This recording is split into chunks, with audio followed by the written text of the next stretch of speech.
In this video, we will look at how to use the quadratic formula to solve quadratic equations. In order to use the quadratic formula, the first thing we're going to have to understand is the standard form for a quadratic equation. The standard form for a quadratic equation has all of the terms on one side of the equation written in descending order. That means descending order for the exponents. So the x squared term is first, the x term is second, and the constant term is last. So that means it is set equal to 0. The a, b, and c refer to the coefficients of each term. So let's look at a couple that we just get in standard form first. Here we have 3x squared minus 5x equals 9. So to get this equation in standard form, I need to subtract 9 from both sides of the equation. So that'll give me 3x squared minus 5x minus 9. I cannot collect any of those terms together because they are not like terms. So I have 3x squared minus 5x minus 9 equals 0. So it's in standard form. When we use the quadratic formula, we're very interested in our coefficients. So we will need to list out the coefficients, or the values of the coefficients. The coefficient a is the coefficient of our first term, our x squared term. So in this problem, a is 3. The b is the coefficient of the second term. Since there's subtraction in front of it, that actually makes the number part the negative-5. And the last term, the c, is our negative-9. So this equation has an a value of 3, a b value of negative-5, and a c value of negative-9. This next equation, 2r squared equals 10r, is another one that we need to get in standard form. To get this one in standard form, we're going to have to subtract our 10r from both sides because we want to get a 0 over here. So that's going to give us 2r squared minus 10r. Once again, we can't collect those together, equals 0. This time we only have 2 terms, but it's still quadratic because we've got our x squared there. So the coefficient of the r squared is 2. So a is 2. The coefficient of r to the first power is -10. But we don't have a constant term out there or a numeric term. So that means our c value is 0. Occasionally you may get a b value of 0 or a c value of 0. You won't have an a value of 0 because if a were 0, you wouldn't have an x squared, so it wouldn't be quadratic. So now that we know how to get it in standard form, let's look at how to solve the equation. The quadratic formula simply uses the values for a, b, and c in this formula. So our first step is to put it in standard form. The second step is to write down our values for a, b, and c. The third step is to write down the quadratic formula. You will need to know the formula, so it will help you to write it down every time you use it, and to even say it out loud every time you use it. That will reinforce to you what that formula is.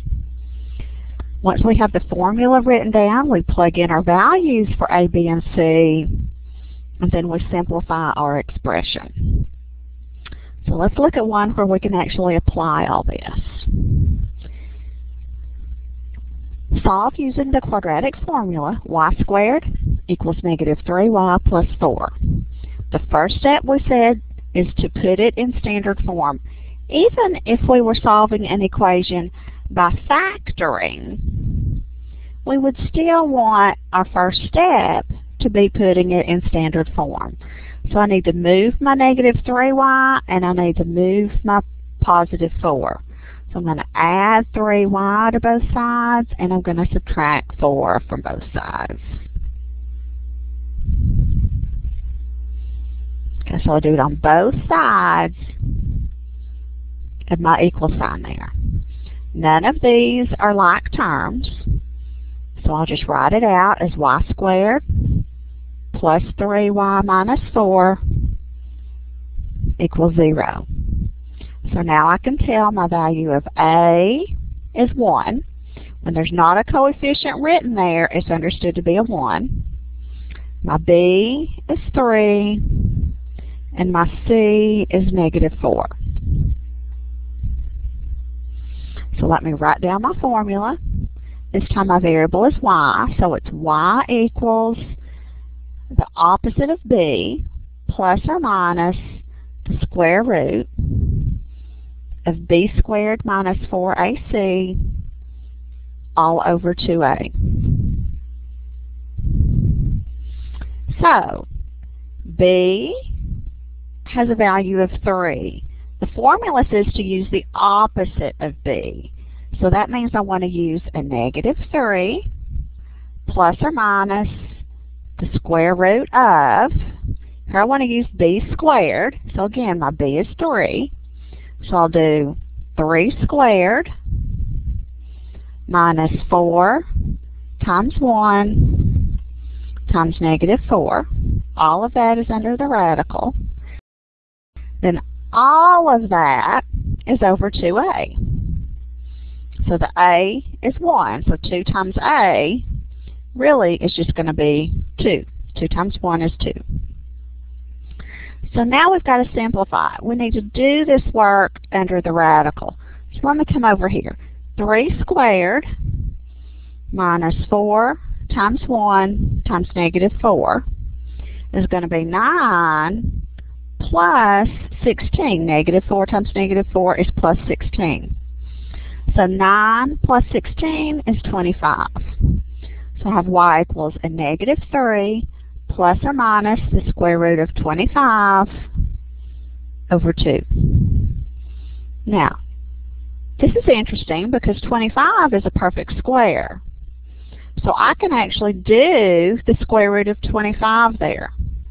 The square root of 25 is 5. So I have negative 3 plus or minus 5 over 2. This is 2 different solutions here. One of my solutions is y equals negative 3 plus 5 over 2. So negative 3 plus 5 over 2 would give me a 2 in the numerator and a 2 in the denominator. So 2 over 2 is 1. When I use the subtraction, I get y equals negative 3 minus 5 over 2. So here when I do the work in the numerator, I get a negative 8 over 2 gives me a negative 4. So our solutions here are positive 1 and negative 4. Now this is a simple example of how to use the quadratic formula. If you need more work, there is another video on using the quadratic formula with an equation where you get different kinds of results. So you might want to try watching that one also.